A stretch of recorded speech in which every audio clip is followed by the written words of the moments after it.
ta ütles, et Jumala riik on nagu see väike seeme. Kui sa paned selle maha, siis see kasvab kõige suuremaks puuks.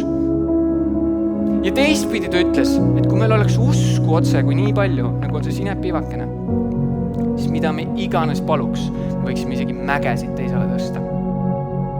Ei ole võimalik kohtuda endast millegi nii palju suuremaga ja siis jääda samasuguseks, nagu me enne seda kohtumist olime.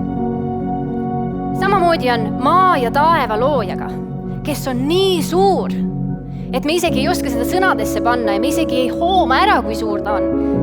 Ja kui me temaga kohtume, siis me ei saa ka jääda samasuguseks.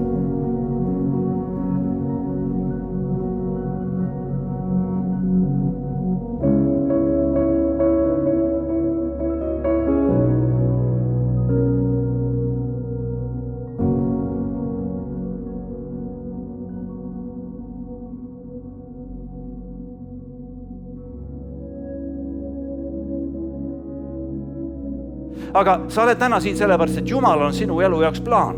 Ja Jeesus tahab sinu elu ka aidata. Sinu elu tuua esile ja ühes uues plaanis ja uue väljakutsega.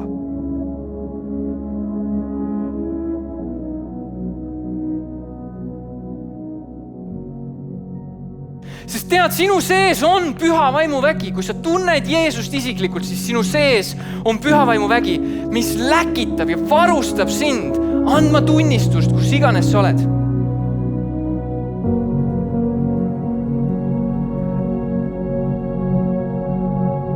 Kes on minu kõrval täna, kes mind kuulab, kes on valmis kaasa panustama ja kes võtab mind vastu sellepärast, kes mina Jeesuses olen.